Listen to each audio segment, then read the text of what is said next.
A lei do regime jurídico único, que surgiu da Constituição de 88, se deu muito privilégio aos servidores públicos. Não é cortar salário, né? O objetivo é modernizar a máquina. Todo mundo que quis implementar um projeto de Estado mínimo e um projeto neoliberal atacou os servidores como sendo inimigo da população. Esse é o Entretanto, o podcast que vai te ajudar a navegar entre o economês e o juridiquês. Eu sou a Laura Carvalho, professora de Economia da USP. E eu sou Renan Quinalha, professor de Direito da Unifesp.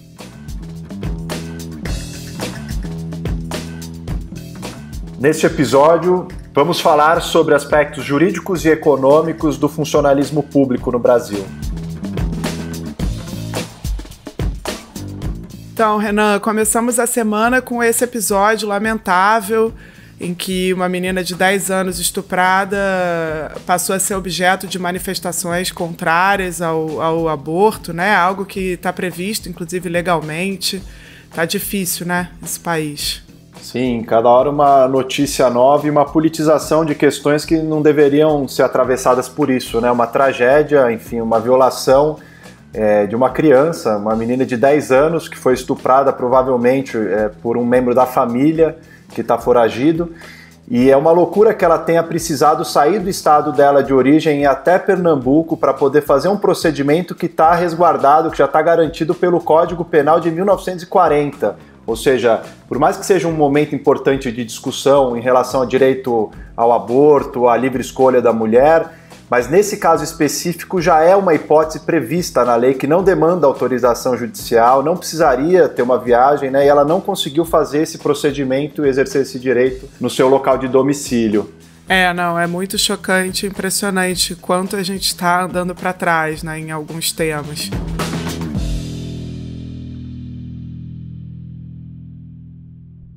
Renan, o programa de hoje foi uma sugestão de pauta de vários ouvintes, né? O Igor Campos, o Felipe Castro, o Vinícius Bersi, que têm pedido para a gente falar desse tema do funcionalismo público, tanto na dimensão jurídica quanto econômica. Então eu começo te perguntando. Tem uma visão muito difundida na sociedade de que o funcionalismo público é uma casta de privilegiados, né? Acomodados, etc., que não estariam sujeitos aos mesmos direitos, teriam muito mais direitos do que os trabalhadores do setor privado. Isso na pandemia acho que ficou ainda mais patente, né, considerando a situação dos trabalhadores do setor privado, que reduziram seus contratos, suas jornadas, tiveram seus contratos suspensos.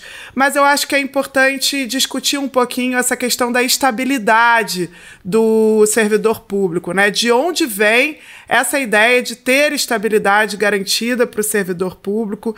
Qual a importância desse tipo de garantia nas carreiras para a estruturação do Estado brasileiro? Sim, esse é um tema super importante que já havia sido pedido por alguns ouvintes e é bom a gente poder dedicar um episódio inteiro tanto para as questões de direito como de economia que envolve o funcionalismo público. Do ponto de vista do direito, né, falar das garantias do servidor público é falar um pouco da estruturação do próprio Estado brasileiro.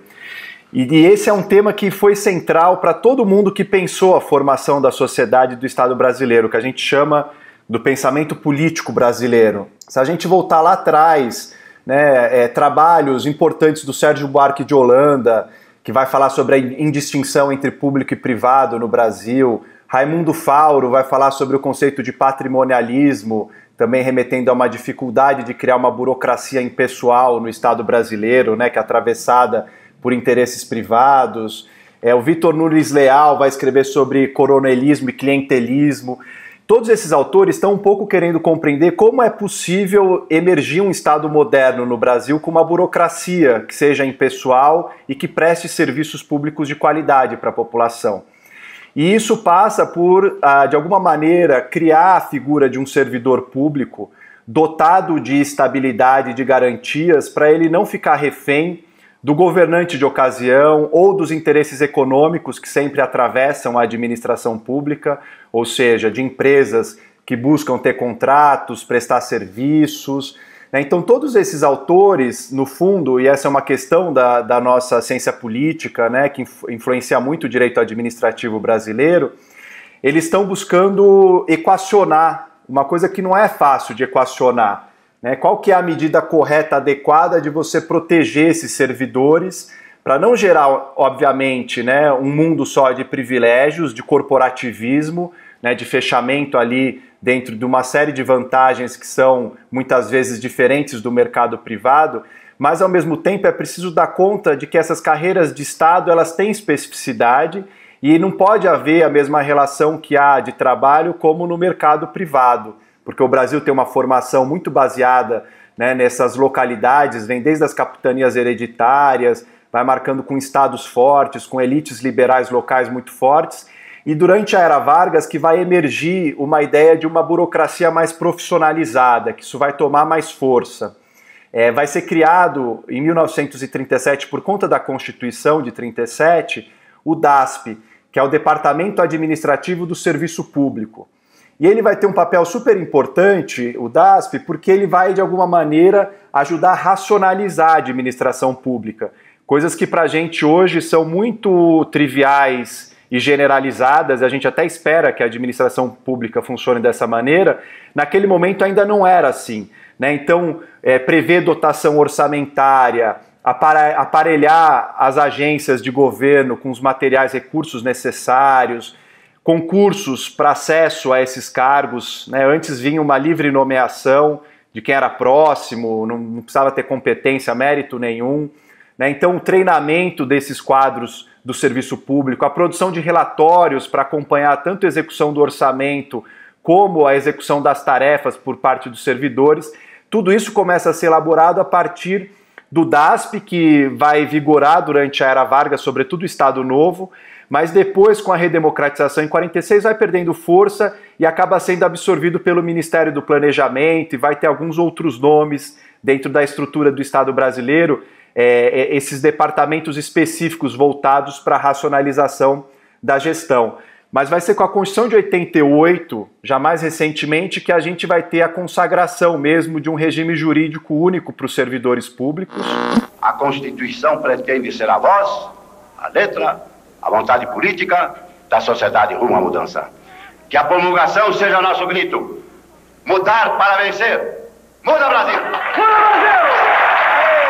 Então você tem, a partir da Constituição, essas duas figuras do servidor estatutário, que é aquele regido por um estatuto, daí vem o nome, por uma lei que estabelece os direitos e os deveres desse servidor, e você tem também o servidor seletista, ou seja, na administração pública, direta ou indireta, você também pode ter gente contratada pela CLT, e aí eles são regidos como se fosse um trabalhador da iniciativa privada, com algumas poucas diferenças. Então, o caso de empregados da Caixa Econômica Federal, do Banco do Brasil, são empregados públicos, porque eles têm concurso para acesso, mas eles não são estatutários, eles têm os mesmos direitos assegurados a um trabalhador regido pela CLT. Então, foi na Constituição de 88 que esse regime jurídico se consagrou mesmo, como uma proteção que ela é de dupla face, ela é de dupla via, né? Ela é tanto para garantir que o servidor permaneça no seu cargo, porque ele foi selecionado, fez um concurso público para isso, e também para proteger o próprio Estado, né? Porque você consegue vedar daí o clientelismo, ou seja, o governante de ocasião ele não consegue destituir todos os servidores e colocar pessoas da sua própria confiança, que muitas vezes não têm as qualificações necessárias. Não se trata só de um privilégio você garantir certos direitos específicos para servidores públicos, porque pela dinâmica do trabalho no Estado, que é atravessado por interesses e disputas político-partidárias, é muito importante você consagrar determinadas garantias para esse trabalhador, para que não influencie no seu trabalho no dia a dia, que no fundo é a prestação do serviço público para a população, não influenciem essas dinâmicas de disputa, de interferência política, de clientelismo. E Renan, mesmo o incentivo à corrupção, né? Tem todo um incentivo para a corrupção em você não ter uma garantia, não só de estabilidade, como de um salário que seja digno para o trabalhador, né, do serviço público. Exato, até para valorizar essas carreiras de Estado e você diminuir a influência, né, a permeabilidade a esse interesse privado, econômico, né, o dinheiro que circula por uma série de razões pela administração pública. E isso é ainda mais importante, me parece, nesse momento em que a gente vê um governo que também tem uma disposição de perseguição contra pessoas que trabalham no próprio Estado. A gente falou no episódio passado do dossiê antifascista, né, que é uma tentativa dentro do próprio governo de classificar e catalogar servidores públicos que estão desalinhados com a ideologia do governo. Isso é muito grave, porque isso viola o direito ao livre pensamento, à liberdade de opinião do servidor público, porque o servidor público é um cidadão como qualquer outro, tem os mesmos direitos assegurados a ele. Sim. E a gente viu, por exemplo, no IBAMA, né, uma série de situações em que você realoca servidor. Imagina se pudessem ser demitidos esses servidores, né? Num momento como esse, eu acho que fica muito claro que a estabilidade é o que garante que a gente tem um mínimo de manutenção, inclusive das políticas públicas, num cenário de negação da ciência, né, de negação das evidências e de qualquer tipo de análise técnica, em muitos casos, né?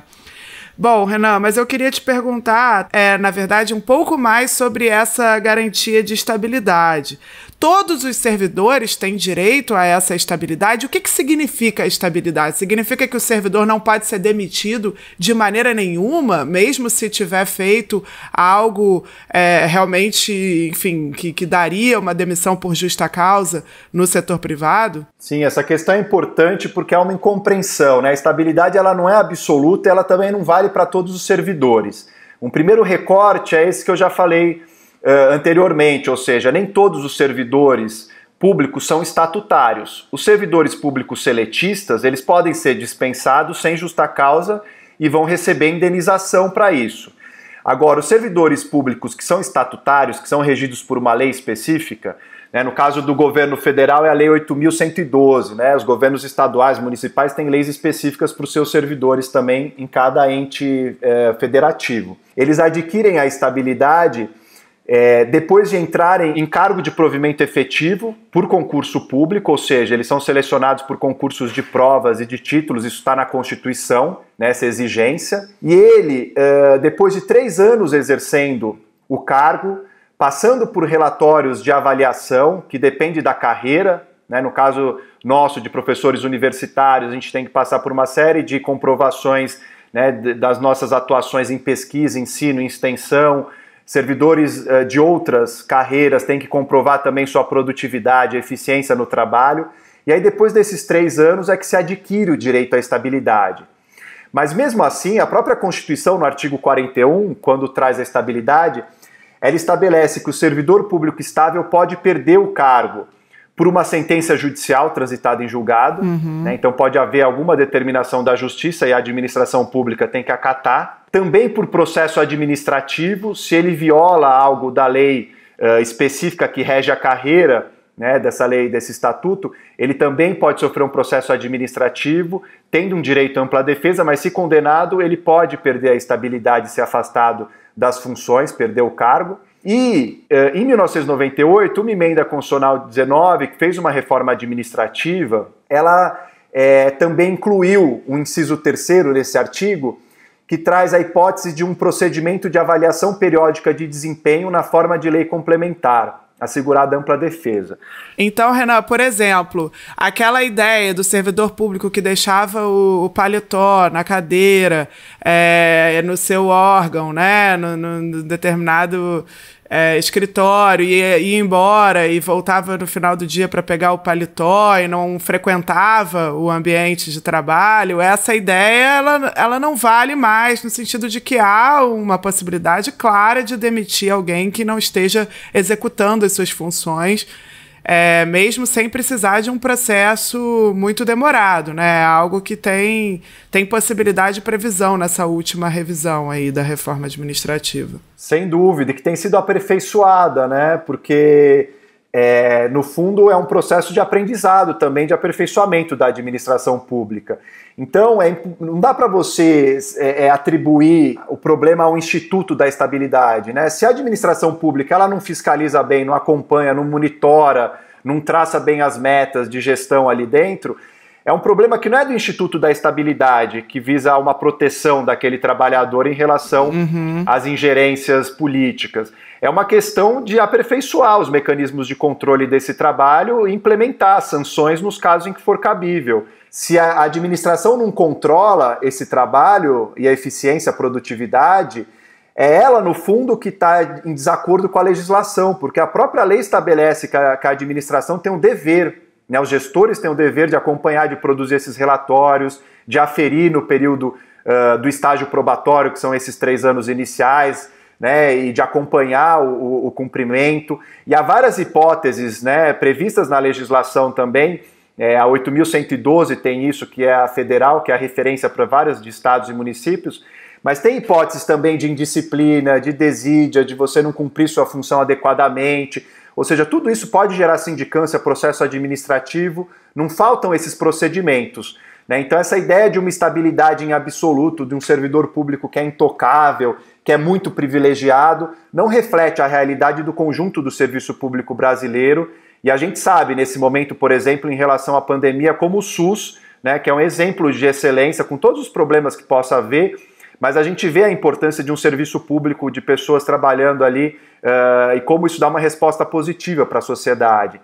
Até porque, vale dizer também, os servidores públicos, eles podem ter a estabilidade como uma característica que os distingue dos trabalhadores do mercado privado, mas fato é que eles também não têm uma possibilidade de reajuste anual, por exemplo, que é uma coisa que na iniciativa privada é muito mais presente, né? No caso dos servidores públicos, o STF já decidiu que os reajustes só podem ser feitos com dotação orçamentária prévia. Então você não tem essa obrigação de um reajuste anual. E além disso, com a questão do teto de gastos, que a gente já discutiu aqui, enfim, você não tem para o serviço público negociação coletiva e dissídio, como você tem para a iniciativa privada, né, em que os sindicatos e os empregadores sempre sentam todos os anos para discutir reajustes, que muitas vezes não conseguem repor a inflação, não são muito altos, mas sempre há, a maioria das categorias profissionais consegue algum tipo de reajuste. No caso dos servidores públicos, isso já não acontece, né? Depende de uma lei específica para dar um reajuste para os servidores públicos, o que é muito mais difícil. E aí também tem uma desigualdade muito grande dentro dos servidores públicos na capacidade de conseguir esses reajustes, mas isso é tema para a gente falar daqui a pouco. Antes disso, Renan, eu queria entender o seguinte: desde a Lei de Responsabilidade Fiscal, tem se discutido a possibilidade de se reduzir salários dos servidores quando um determinado limite com gasto de pessoal, que é esse gasto com os salários dos funcionários públicos, for atingido pelos entes, né, pelos estados, pelos municípios. E esse tema ele voltou recentemente ao debate, tanto com a PEC da emergência fiscal, que foi proposta pelo governo ao Congresso em 2019. A máquina não pode gastar mais consigo do que com a população. Hoje é essa a situação. Vários estados chegam a 80% entre ativos e inativos. Quer dizer, na verdade, nós existimos para servir a máquina, em vez de a máquina nos servir.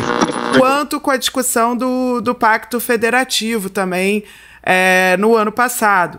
E agora, em junho de 2020, houve um julgamento desse tema pelo Supremo Tribunal Federal. Qual é o entendimento jurídico hoje sobre a possibilidade de se reduzir salários de servidores? E eu pergunto isso porque, inclusive, no debate sobre o teto de gastos no ano que vem, essa é uma das possibilidades que vem sendo discutidas para abrir espaço para outro tipo de gasto público no orçamento. Sim, o governo já vinha tentando fazer isso desde o ano passado, né, com essas PECs que foram mandadas a 186 e a 188, ambas tratando de temas de pacto federativo e responsabilidade fiscal para controle dos gastos públicos. Elas já tematizavam isso, mas o governo mandou muito no final do ano, já era próximo do recesso, e esse tema era para ser debatido no começo do ano, mas logo veio a pandemia e ficou atropelada, enfim, a discussão sobre o conteúdo dessas emendas à Constituição pretendidas pelo governo. A 188, que trata mais diretamente disso, ela acrescenta um parágrafo único no artigo 6º da Constituição, que é o artigo que dispõe sobre os direitos sociais, direitos ao lazer, à moradia, ao transporte, à saúde, à educação, né? E aí ela acrescenta um parágrafo único, que é o seguinte, abre aspas, será observado na promoção dos direitos sociais o direito ao equilíbrio fiscal intergeracional, fecha aspas. Ou seja, se condiciona a promoção dos direitos sociais a um equilíbrio fiscal entre gerações, né, um controle desses gastos públicos.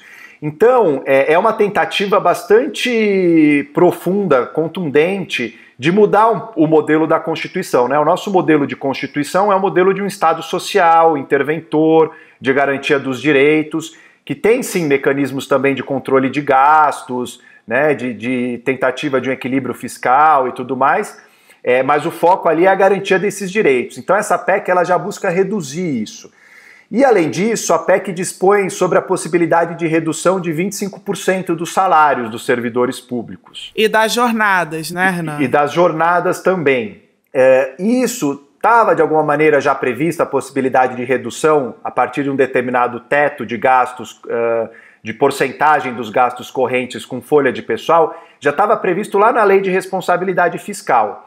E por isso que o STF começou a discutir o assunto. Lá em 2002 já entrou em pauta, houve uma liminar que suspendeu esse dispositivo específico da Lei de Responsabilidade Fiscal, ou seja, o STF proibiu redução de salário do funcionalismo público. E esse tema voltou agora em 2020, em junho desse ano. O STF pautou essa mesma ação relativa à Lei de Responsabilidade Fiscal, e o entendimento ali por uma maioria foi de que não é possível reduzir salário de servidores públicos.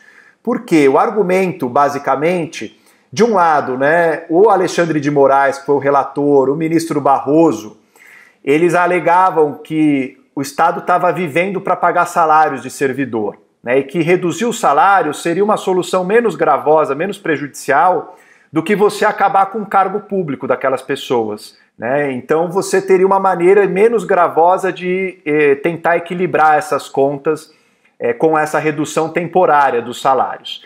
E eles votaram favoravelmente a esse dispositivo da Lei de Responsabilidade Fiscal. Só que a maioria que se formou foi contrária, né? O ministro Edson Fachin abriu divergência e foi acompanhado por vários outros ministros, e eles reconheceram o princípio da irredutibilidade dos vencimentos. Entendo pela procedência do pedido, tão somente para declarar parcialmente inconstitucionalidade, sem redução de texto do artigo 23, parágrafo 1º da Lei de Responsabilidade Fiscal, de modo a obstar a interpretação segundo a qual é possível reduzir valores de função ou cargo que estiver provido. E quanto ao parágrafo 2º do artigo 23, propõe a declaração de inconstitucionalidade do dispositivo, ratificando a medida cautelar neste ponto, e é como voto, senhor presidente. Que a Constituição assegura já também para os servidores, para os empregados da iniciativa privada, a irredutibilidade do salário, e os ministros também declararam que isso está assegurado para os servidores públicos, ou seja, não dá para jogar, disseram os ministros, a falta de planejamento do órgão administrativo, né, que não consegue dar conta de equilibrar seus gastos em relação às suas receitas, jogar isso nas costas dos servidores, que vão começar a pagar com salário a máquina pública. Então, você tem um debate aí bastante forte, que dividiu o Supremo, mas que já se formou uma maioria no sentido de que não é possível reduzir. Isso já permite antecipar uma posição do Supremo, caso essa PEC que o Guedes pretende mandar, e ele disse que mesmo depois da decisão do Supremo, ele criticou a decisão do Supremo e disse que mandaria a PEC mesmo assim para o Congresso Nacional aprovar, essa PEC que permite a redução em até 25% dos salários, só que muito provavelmente isso vai ser judicializado, ou seja, o Supremo também tem competência para analisar projetos e propostas de emenda à Constituição, para ver se isso está de acordo com cláusulas pétreas, com princípios imutáveis da Constituição, e é muito capaz que o Supremo reproduza essa maioria que já se formou em relação à Lei de Responsabilidade Fiscal e derrube também esse ponto específico da PEC, caso ela avance no Congresso Nacional. Você considera que eles avaliaram que isso é uma cláusula pétrea constitucional? Não poderia ser alterado por PEC? Porque uma coisa é analisar a Lei de Responsabilidade Fiscal e dizer que isso fere a Constituição, pelo que eu entendo. Outra coisa é você impedir o Congresso de aprovar uma emenda à Constituição que altere esse elemento constitucional. Você considera que realmente o STF tem como barrar algo assim? Sim, o STF já tem precedentes de barrar emendas constitucionais que violaram princípios imutáveis da Constituição. Então, as cláusulas pétreas, elas não estão inscritas só num dispositivo específico. Muitas vezes se menciona, são só direitos e garantias individuais, a forma federativa do Estado, mas não, né? Há uma leitura mais ampliativa de entender que os princípios imutáveis da Constituição, eles permeiam todo o texto. E o STF, nesse caso, né, ele já, de alguma maneira, anunciou que isso faz parte de de um repertório que não pode ser alterado. Tá. Claro que o STF ele não julgou ainda a PEC, né? A PEC nem passou, ela ficou travada na Comissão de Constituição e Justiça, talvez comece a andar, o governo vai reformular, porque muita coisa da PEC, no fundo, já foi implementada, né? Essa questão de impedir concurso público, de impedir reajuste de servidores, tudo isso já está feito pela Lei Complementar 173, que essa lei foi feita por conta da pandemia, até dezembro de 2021, não é permitido fazer concurso novo, não é permitido reajustar salários de servidores. Então, no fundo, alguns pontos dessa PEC já estão contemplados por essa lei complementar que foi editada por conta da pandemia.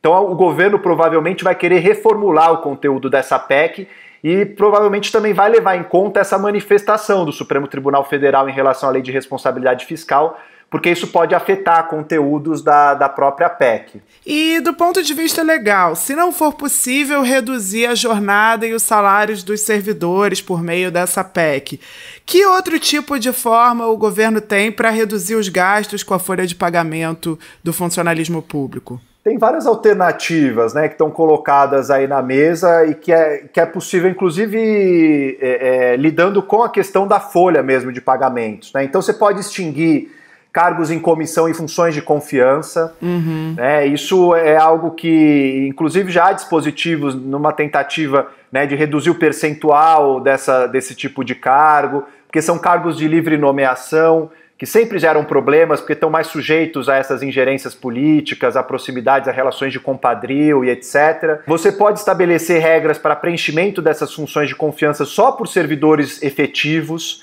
né? Então só eles podem assumir cargos para ganhar uma comissão a mais, mas isso não é nomear uma outra pessoa para o serviço público, né? Isso reduz o custo também. Você pode vedar a contratação de servidores aposentados ou militares reformados ou da reserva para prestar serviço público. Nesse governo a gente tem visto a quantidade de militares reformados que estão na administração pública direta e indireta, ou seja, você está criando, além já dos vencimentos desse militar reformado aposentado, você também está criando um novo gasto de salário, né? Então tem várias outras maneiras, me parece, né, que você pode, inclusive restringindo contratações temporárias e excepcionais que são feitas pela administração pública para funções específicas ou tarefas específicas. E tem também, Renan, aqueles auxílios, né, que são concedidos acima do teto do constitucional dos salários, né, que são espécies de indenizações diárias,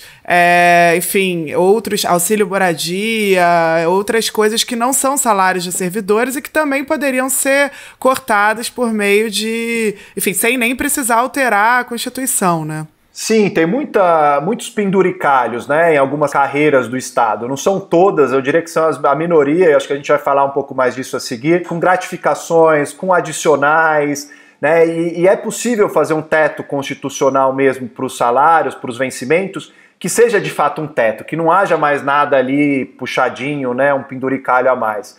Então isso também é possível de ser feito, de você estabelecer uma restrição para criar essas gratificações, esses abonos, esses adicionais, que no fundo acabam furando esses bloqueios, né, a tentativa de imposição de um teto.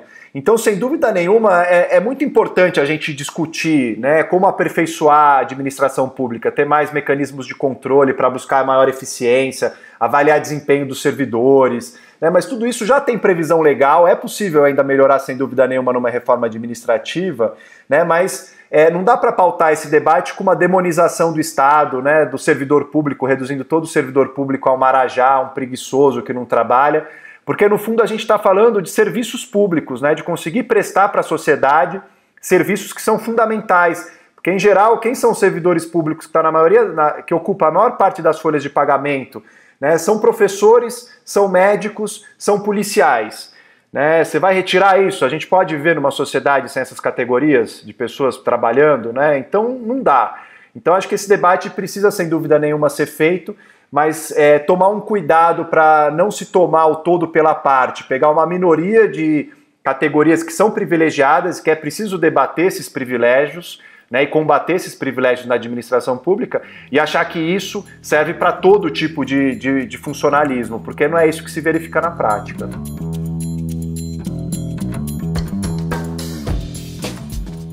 E no próximo bloco nós vamos falar sobre o peso do funcionalismo nos gastos públicos brasileiros.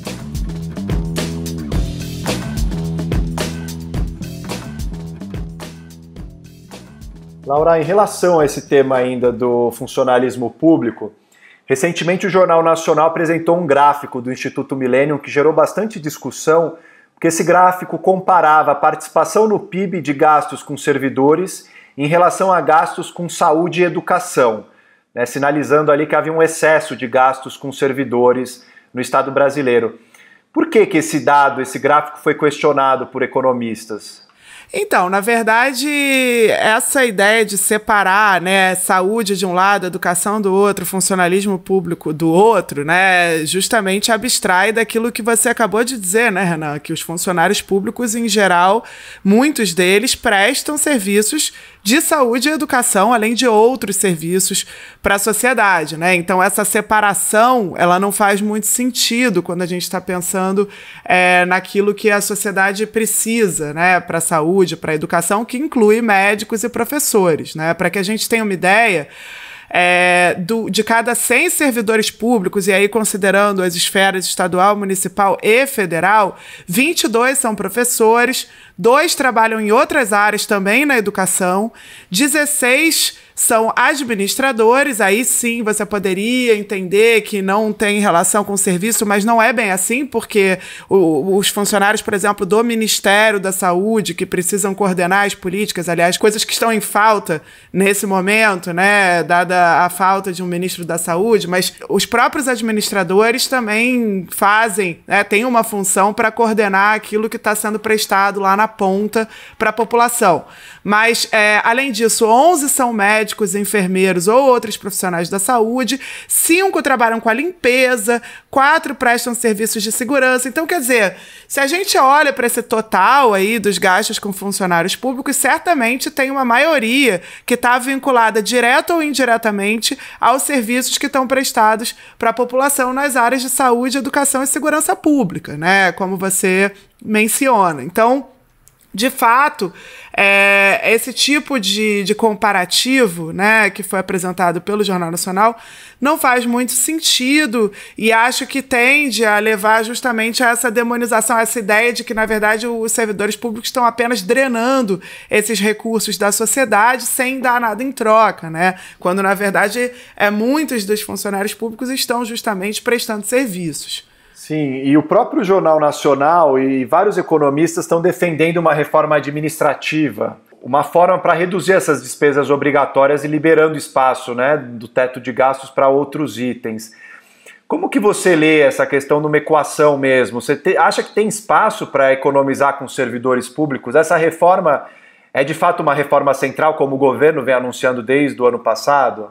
Então, Renan, eu acho que a gente tem que separar alguns itens da reforma administrativa que são, sim, importantes, alguns dos quais você já tocou. Então, a questão da avaliação, do desempenho, como que se dá a progressão na carreira. Então, por exemplo, se a gente vai olhar para os funcionários públicos, tem algumas carreiras em que quase todo mundo já chegou no topo da carreira e, portanto, ganha mais, né? Auditores fiscais da Receita, por exemplo, 80 em cada 100 já estão no último nível da carreira com os maiores salários. Se a gente vai olhar para professores universitários, esse percentual é um dos menores na administração pública, né? Então, enfim, existem ainda assimetrias muito grandes em relação à estruturação das carreiras que podem e devem ser objeto de mudança. No entanto, me parece que há também uma superestimação no debate do quanto que a gente consegue economizar com os funcionários públicos, né, com os salários dos servidores, sem prejudicar a qualidade dos serviços públicos ofertados, né? E aí, nesse sentido, acho que é importante a gente entender a desigualdade que há no próprio funcionalismo, né? Então, claro que os servidores federais, eles até têm, na média, uma margem, um prêmio salarial maior em relação ao do setor privado, tá? Então, para cada R$100 que alguém no setor privado recebe para exercer uma função equivalente, né, o funcionário público federal ganha 196, é um prêmio considerável salarial, ainda que seja muitas vezes difícil você medir essa qualificação que os funcionários públicos têm, né, que passaram em concurso, nem sempre a gente consegue fazer essa equivalência da maneira mais precisa possível, e até porque muitos trabalhadores privados trabalham hoje em regimes de pessoa jurídica, né, então eles nem têm um salário que possa ser comparado. É o caso, muitas vezes, de advogados, por exemplo, é o caso de economistas, né? Muitos trabalham como pessoa jurídica, como PJ, e, portanto, a gente não tem essa base de comparação aí do salário de uma função equivalente, com qualificação equivalente. Mas, de fato,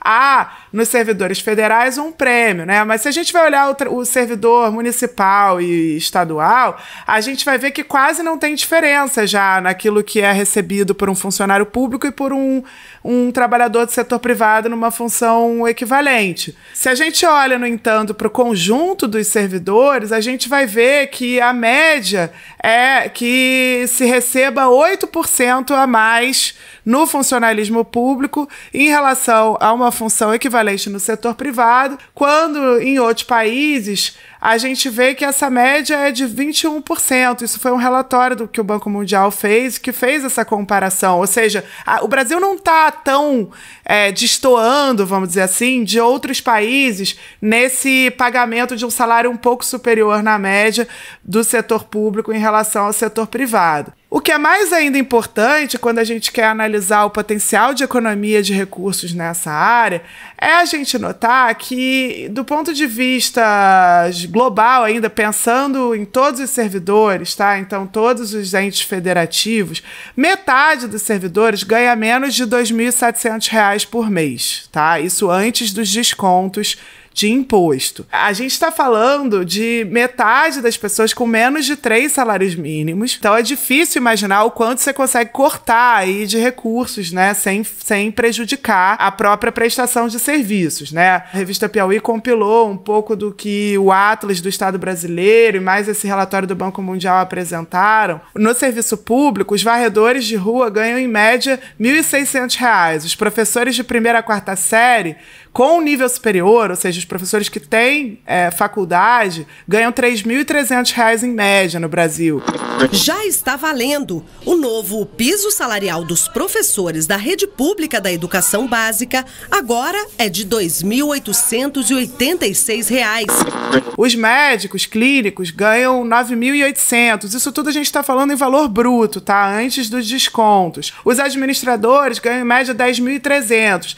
Aí quando a gente vai para auditores fiscais da Receita, R$ 30.000. Procuradores de Justiça, R$ 37.000. Então também tem uma diferença grande entre os poderes, né? Se a gente vai olhar não só entre as esferas, municipal, estadual e federal, mas também entre os poderes. Então no legislativo e no judiciário, você concentra muito mais salários altos. Só que a pergunta é, quantos funcionários públicos estão com esse salário mais alto, onde você eventualmente teria alguma margem para alterar, né? Ainda que haja também questionamentos relativos ao fato de que no setor privado também, né, os incentivos são altos para esse tipo de profissional, né? Mas, de toda maneira, no judiciário, você tem mais de 85% dos funcionários que recebem mais de R$ 5.000. Se você vai olhar no executivo, só 25% dos funcionários recebem mais de R$ 5.000 por mês, né? Então, enfim, eu acho que é importante a gente levar em conta que não é a maioria, né, não é a maior parte, está longe de ser a maior parte dos funcionários, mesmo a nível federal, que está, vamos dizer, recebendo salários que as pessoas tendem a considerar, né, tendem a associar a essa casta privilegiada. E, nesse sentido, me parece que é muito superestimado, ainda que se possa, e acho que a gente deve ser favorável a esse corte de penduricalhos, né, de auxílios, a reestruturar a carreira para que não tenha tantas carreiras em que todo mundo está no topo tão rapidamente, né? Colocar uma avaliação de desempenho. Tudo isso me parece bem relevante e importante para a gente melhorar a eficiência do gasto público no Brasil, mas isso não quer dizer que a gente vai gerar uma economia enorme de recursos, inclusive porque a gente ainda, em várias dessas áreas, remunera mal, né? É o caso dos professores, por exemplo, do ensino fundamental e médio, que ganham muito abaixo dos seus equivalentes em outros países, né? Mesmo considerando os custos de vida diferentes, isso está por trás também da má qualidade da educação brasileira, do ponto de vista dos resultados nos exames, etc. Enquanto a carreira não for promissora, você não tem competição significativa, portanto você não tem um elemento de seleção dos professores. Quer dizer, todo mundo fala que quer ter bom professor, mas não quer que o filho seja professor.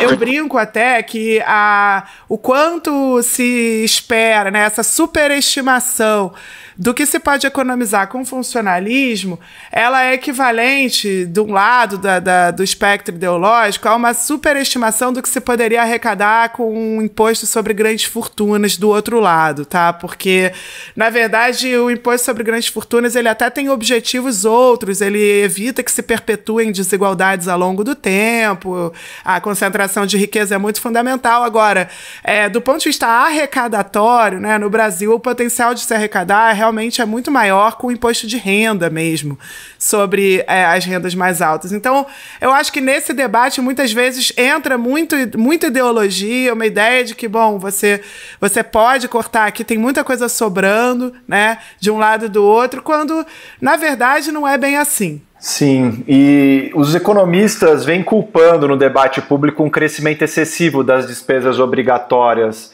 pelo déficit fiscal, que viria desde 88, né, esse aumento de despesas. Por isso até que se aprovaram reformas da Previdência nesse período, e agora seria a vez da administrativa, que a gente falou também de uma anterior nos anos 90 e agora uma outra. Como que evoluíram esses gastos com funcionalismo desde 88?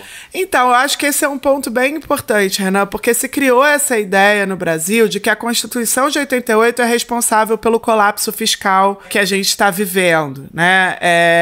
Pelo desequilíbrio das contas públicas. Tem um artigo dos economistas Manuel Pires e Braulio Borges que foi reconstruir a série histórica dos dados desde 1988, para o quanto se gastou com várias rubricas. Esse artigo foi publicado na revista Estudos Econômicos.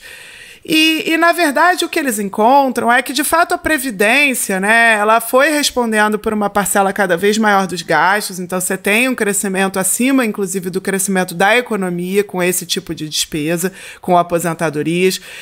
Boa parte disso, inclusive, deriva do próprio salário mínimo que foi sendo reajustado, e isso impacta as despesas com a Previdência, né, mas também a outra parte tem a ver com o próprio envelhecimento populacional. Mas quando a gente vai olhar para as outras rubricas, não é tão evidente essa tendência de crescimento. E, na verdade, no caso do funcionalismo, é menos ainda. Eles mostram que os gastos com funcionalismo em relação ao PIB ficaram essencialmente estagnados desde 1986. Né? Então são décadas em que não é que o Estado brasileiro está gastando cada vez mais com o funcionalismo público em relação ao tamanho da nossa economia. Né? Me parece que em alguns estados a situação é diferente, você teve até um aumento em gastos com o pessoal, em alguns municípios, etc. A lei de responsabilidade fiscal até rege isso, mas me parece que essa ideia, né, que se criou de que a Constituição, ao definir esses direitos, né, ela basicamente já, por si só, levou a um comportamento explosivo da dívida pública e do orçamento, ela é equivocada. O que eu acho que a gente pode considerar é que muitas vezes esses direitos eles não vêm acompanhados de deveres por parte do Estado no que tange a arrecadação, em como criar a arrecadação, como financiar os gastos, né? Então, de fato, a gente até já discutiu aqui em outras situações, em outros episódios, que a Constituição, ao estabelecer que a gente tem um serviço público universal e gratuito de saúde, que atende mais de 100 milhões de pessoas, né? Um serviço de educação público universal e gratuito. Ao definir essas coisas, na prática já está definindo que a gente tem um Estado maior do que vários outros países, por exemplo, com a renda similar à nossa, né? Então, comparações que costumam vir também em termos de funcionalismo, do peso dos gastos com funcionalismo público no Brasil, e que comparam com países que têm uma renda similar à nossa, mas que não optaram por ter, por exemplo, a garantia desses direitos e desses serviços universais, né, e gratuitos, não fazem muito sentido, né? É claro que a gente vai ver que aqui se gasta mais com funcionalismo, mas aqui a gente tem o SUS, né? Aí a gente vai comparar com um país que não tem um sistema de saúde, que não precisa contratar médicos. Quer dizer, me parece que sim, há uma relação entre a Constituição e o tamanho do gasto com funcionalismo, que se deve ao fato de termos optado, enquanto sociedade, por ter direitos sociais a uma rede como essa, né, de saúde e educação. Também na área de assistência e proteção precisa de funcionalismo na outra ponta, né? Como é que você gere um plano de assistência social, enfim, tudo isso. Mas isso não significa que, por si só, essa opção vai gerar problemas de desequilíbrio nas contas públicas. A questão é que você precisa também formular, do outro lado, um sistema para financiar esses gastos, né? E aí a tributação progressiva da renda, por exemplo, né? Eliminação de uma série de isenções, de renúncias tributárias, de regimes especiais que são dados, quer dizer, tudo isso pode fazer diferença e pode tornar mais justo o sistema. E os próprios funcionários públicos, na verdade, né, são dos maiores pagadores de impostos, né, no Brasil. Apesar do nosso sistema ainda muito regressivo, o fato é que, por receberem uma renda do trabalho mesmo, né, os funcionários públicos até pagam mais imposto do que, por exemplo, quem recebe uma renda via pessoa jurídica, né, que hoje é isenta de tributação por meio do sistema de isenção para lucros e dividendos no imposto de renda da pessoa física, né? Então, se paga imposto muito menor, né? Muitos desses trabalhadores do setor privado com alta renda não pagam o imposto que mesmo que um alto salário do funcionalismo público, que sem dúvida a gente deve questionar, né? Que recebe acima do teto, paga hoje de imposto no Brasil. Sim, esses cortes de salário que são pretendidos dos servidores públicos acabam afetando até essa arrecadação, porque essa tributação vai ser menor também, né? O que vai se conseguir tributar. Verdade, isso até tem esse impacto. Inclusive agora na reforma da Previdência se aumentou também a contribuição dos funcionários públicos inativos, né? Então, houve uma alíquota maior cobrada mesmo dos aposentados, né? E também dos funcionários públicos na ativa. Isso fez parte da reforma. Sim, essa imagem dos privilégios da aposentadoria integral, isso, ou do inativo que não paga nada, isso não existe mais dessa maneira. Ah, sim, fora que, aliás, é o nosso caso, né, Renan? Quem entrou no serviço público depois da mudança de legislação em 2013, né, que derivou da reforma da Previdência de 2003, já nem tem direito à aposentadoria integral, né? Tem, na verdade, sistemas de previdência complementar em alguns casos, mas, enfim, já não há, né, Então, você tem que também diferenciar uma coisa que é do estoque, que a gente fala na economia, do que é do fluxo, né? Porque muitas vezes a gente ainda está pagando coisas que são relativas a direitos que foram garantidos no passado para os atuais aposentados, para os atuais servidores, mas isso não significa que as reformas de previdência que já passaram não tenham alterado isso para quem já entrou depois desses direitos adquiridos no serviço público.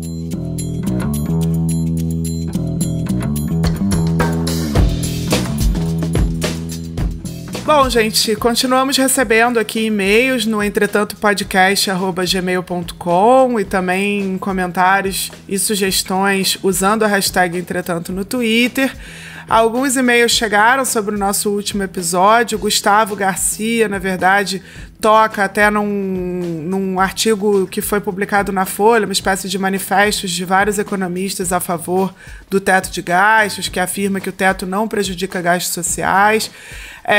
Enfim, sobre isso, Gustavo, acho que há um debate bastante controverso, né? Na prática, é claro que o teto poderia só exigir um remanejamento de despesas. Daí, por exemplo, quem diz isso está imaginando justamente como no tema do nosso episódio de hoje, que você poderia reduzir salários de funcionários públicos e com isso abrir espaço para mais gastos sociais, mesmo satisfazendo o teto, né? Como a gente explicou aqui, isso não é tão imediato e tão possível quanto pode parecer, né? E segundo, as despesas previdenciárias, como elas continuam crescendo, elas vão espremendo ao longo do tempo o espaço para o resto. Então, mesmo que você consiga juridicamente gastar mais do que o mínimo exigido na educação ou na saúde, o espaço para você fazer isso vai ficando mais restrito ao longo do tempo. E isso está claro, inclusive agora com essas tentativas do próprio governo, né, de furar o teto e tentar encontrar algum outro jeito de financiar o programa Renda Brasil, que eles estão prometendo, né, ou de financiar obras públicas. Se fosse tão simples, né, expandir gastos sociais dentro do teto, acho que o governo não estaria tentando fazer esse tipo de manobra. Renan, te pergunto então a dica da semana. Nessa semana eu vou recomendar um outro podcast que é o Sem Precedentes. É um podcast do Jota, que é um portal jurídico bastante importante para quem é do direito, acompanha as notícias, as análises. E ele já tem feito, faz alguns meses, esse podcast que é apresentado pelo Felipe Recondo e que ele recebe ali regularmente professores de direito para discutir análise sobre a atuação do STF. Enfim, é uma série de episódios já disponíveis, vale a pena escutar e acompanhar o Sem Precedentes. É isso, pessoal. Até semana que vem. Até a próxima semana.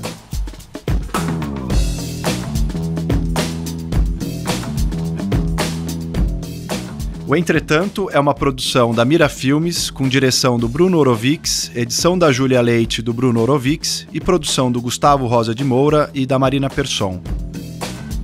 Para falar com a gente, mande um e-mail para entretantopodcast@gmail.com ou use a hashtag Entretanto nas redes sociais.